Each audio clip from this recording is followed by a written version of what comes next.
السلام عليكم ورحمة الله وبركاته. تانية إعدادي، ازيكم عاملين ايه؟ يا رب تكونوا بخير. بنكمل حل في كتاب الامتحان 2025 علوم الترم الأول. بدأنا في نماذج امتحانات الكتاب المدرسي. هنحل النموذج الأول والتاني، والفيديو الجاي إن شاء الله هنبدأ حل محافظات. النموذج الأول دي كراسة التدريبات اليومية صفحة 81. أكمل العبارات الآتية. 1.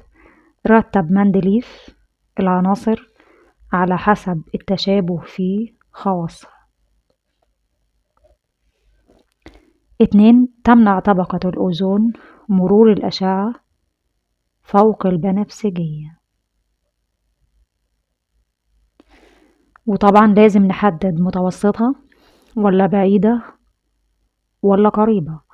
طبقة الأوزون بتمتص الأشعة فوق البنفسجية البعيدة بنسبة 100%، يعني لا يصل منها إلى الأرض شيء. من الحيوانات المنقرضة في العصور القديمة عندي مثالين: الماموس والديناصور. يحفظ الصوديوم تحت سطح الكيروسين. ليه؟ حتى لا يتفاعل مع الهواء الرطب، لأن الصوديوم فلز نشط جدا كيميائيا. اختر الإجابة الصحيحة.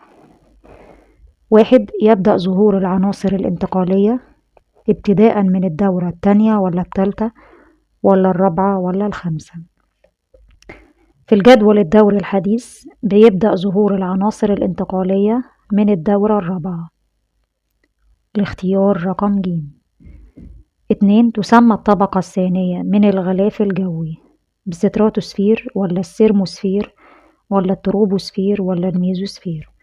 الطبقة الثانية من طبقات الغلاف الجوي للأرض هي الستراتوسفير. الاختيار رقم أ. 3. بلورة الثلج سداسية ولا خماسية ولا ثمانية ولا رباعية الشكل. بلورة الثلج سداسية الشكل. الاختيار رقم أ.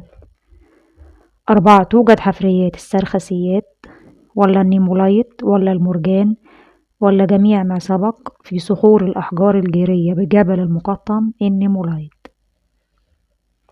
الاختيار رقم ج. السؤال الثالث، علل. 1. يستخدم النيتروجين المسال في حفظ قرنية العين لانخفاض درجة غليانه. لانخفاض درجة غليانه بين قوسين -196 درجة مئوية. 2. الجزء السفلي من الستراتوسفير مناسب لتحليق الطائرات. السؤال بشكل تاني، يفضل الطيارون التحليق بطائراتهم في الجزء السفلي من الستراتوسفير لأنه خالي من الغيوم اللي هي السحب، وكمان خالي من الاضطرابات الجوية. السبب التاني إن حركة الهواء في الستراتوسفير أو في الجزء السفلي من الستراتوسفير الحركة بتكون أفقية، وحركة الهواء فيها أفقيا. تعتبر الأخشاب المتحجرة من الحفريات. الخشب المتحجر بالرغم من أنه بيشبه الصخور بس هو حفرية، لأنها تدل على تفاصيل حياة نبات قديم.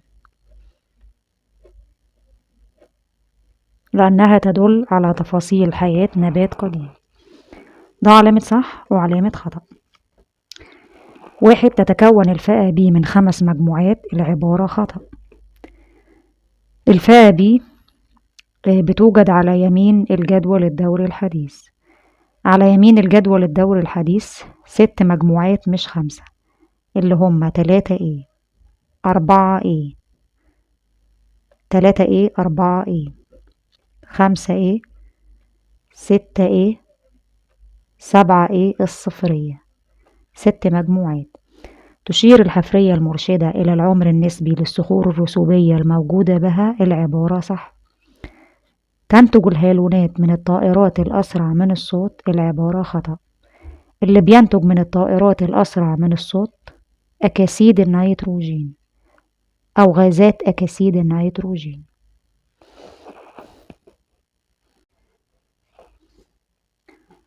4. يستخدم الألتيمتر في تحديد ارتفاع الطائرات بمعلومية الضغط الجوي، العبارة صح. عناصر المجموعتين 1A و 2A جيدة التوصيل للحرارة والكهرباء، العبارة صح. لأن 1A اللي هي فلزات الأقلاء و 2A اللي هي فلزات الأقلاء الأرضية، الاتنين فلزات، ومن خواص عناصر الفلزات إنها جيدة التوصيل للحرارة والكهرباء. يقل الضغط الجوي بزيادة الارتفاع عن سطح البحر، العبارة صح. كل ما ارتفعنا إلى أعلى في الغلاف الجوي للأرض الضغط الجوي بيقل. النموذج الثاني. السؤال الأول ألف. اختر الإجابة الصحيحة. 1. توجد روابط فلزية ولا أيونية ولا هيدروجينية ولا تساهمية بين جزيئات الماء؟ هيدروجينية، الاختيار رقم ج. يوجد بين جزيئات الماء روابط هيدروجينية. 2. يتحرك الهواء في التروبوسفير أفقيا ولا رأسيا ولا مائلا ولا لا توجد إجابة صحيحة؟ رأسيا، الاختيار رقم ب. في الطبقة الأولى من طبقات الغلاف الجوي للأرض اللي هي التروبوسفير الهواء بيتحرك بشكل رأسي. الهواء الساخن بيرتفع إلى أعلى والهواء البارد بيهبط إلى أسفل.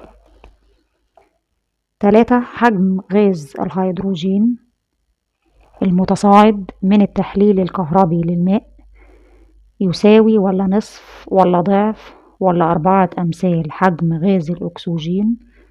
ضعف، الاختيار رقم ج. في التحليل الكهربي للماء بيتصاعد غازين الهيدروجين والأكسجين. الهيدروجين H2 بيكون ضعف الأكسجين O2. الطبقة الثانية من الغلاف الجوي هي الثرموسفير ولا الستراتوسفير ولا التروبوسفير ولا الميزوسفير. الطبقة الثانية من طبقات الغلاف الجوي للأرض اسمها الستراتوسفير، الاختيار رقم ب. العنصر واي عدده الذري 17 من عناصر الجدول الدوري الحديث. وضح بالرسم التخطيطي التوزيع الإلكتروني للعنصر. حدد رقم المجموعة للعنصر. حدد رقم الدورة للعنصر. الأول بنرسم أو بنكتب التوزيع الإلكتروني. 17 بيتوزعوا 2 8 7. ك بتشبع ب2، ال بتشبع ب8، كده 10. باقي من 17 7 في مستوى الطاقة الثالث ام. حدد رقم المجموعة للعنصر. عدد إلكترونات مستوى الطاقة الأخير بيدل على رقم المجموعة. مستوى الطاقة الأخير هنا اللي هو الثالث ام فيه 7 إلكترون، إذا دي المجموعة 7 ايه اللي هي 17. حدد رقم الدورة للعنصر. عدد مستويات الطاقة المشغولة بالإلكترونات في ذرة العنصر بيدل على رقم الدورة اللي بيقع فيها العنصر في الجدول الدوري الحديث. هنا 3 مستويات طاقة KLM، 3 مستويات طاقة، إذا الدورة الثالثة. ده علامة صح وعلامة خطأ. 1. يقل الضغط الجوي بزيادة الارتفاع عن سطح البحر، العبارة صح. كل ما ارتفعنا إلى أعلى في الغلاف الجوي يعني بزيادة الارتفاع الضغط الجوي بيقل. 2. تزداد الخاصية الفلزية بزيادة العدد الذري في الدورة الواحدة، العبارة خطأ. في الدورة في الجدول الدوري الحديث بزيادة العدد الذري للعنصر يعني اما نتجه من اليسار نروح لليمين بتبدأ الخاصية الفلزية تقل مش بتزيد. تشير الحفرية المرشدة إلى العمر النسبي للصخور الرسوبية الموجودة بها العبارة صح. يحاط الأيونوسفير بحزامين مغناطيسيين يعرفا بحزامي فان ألين العبارة صح. ادرس الشكلين المقابلين ثم أجب. أي من الشكلين 1 ولا 2 يمثل أيون موجب. في الأيون الموجب بيكون في عدد البروتونات الموجبة أكبر من عدد الإلكترونات السالبة. الشكل 1. ليه الشكل 1؟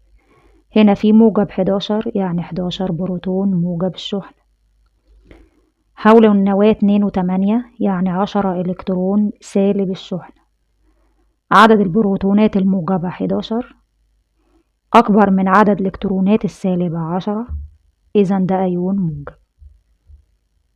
الشكل 1. ذرة متعادلة.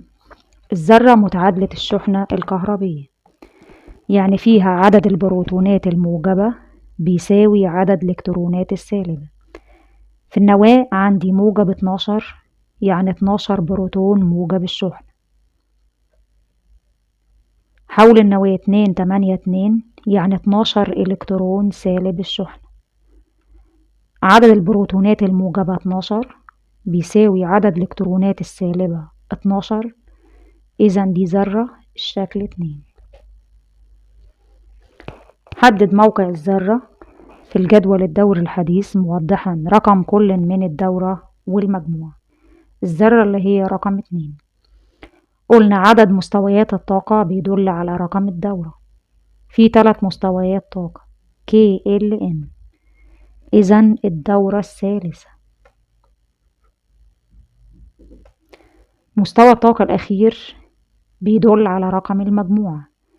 الأخير هنا فيه 2 إلكترون، إذا دي المجموعة 2 بين قوسين 2 السؤال الثالث، اكتب المصطلح العلمي. 1. التناقص المستمر في أعداد أفراد النوع الواحد من الكائنات الحية دون تعويض ذلك النقص حتى موت كل أفراد النوع، ده الانقراض. مقدرة الذرة في الجزيء على جذب إلكترونات الرابطة الكيميائية نحوها، احنا كده بنعرف السالبية الكهربية. أماكن آمنة يتم تخصيصها لحماية الأنواع المهددة بالانقراض في أماكنها الطبيعية، دي المحميات الطبيعية. آخر سؤال 4. أكمل العبارات الآتية.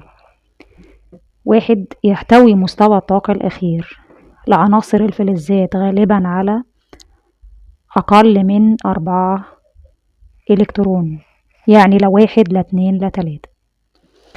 بينما عناصر اللافلزات فإنها تحتوي غالبا على أكبر من 4 إلكترونات، لا 5 لا 6 لا 7.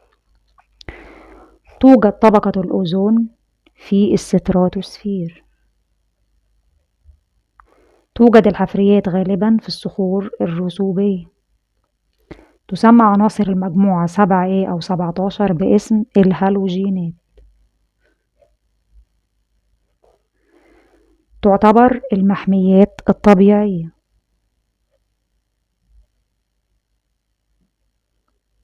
أماكن آمنة لحماية الأنواع المهددة بخطر الانقراض. تسمى الرابطة الموجودة بين جزيئات الماء بالرابطة الهيدروجينية. يعرف ما يتركه جسم الكائن الحي بعد موته في الصخور الرسوبية بالطابع. الفيديو الجاي إن شاء الله هنبدأ حل محافظات، وهنحل محافظة 1.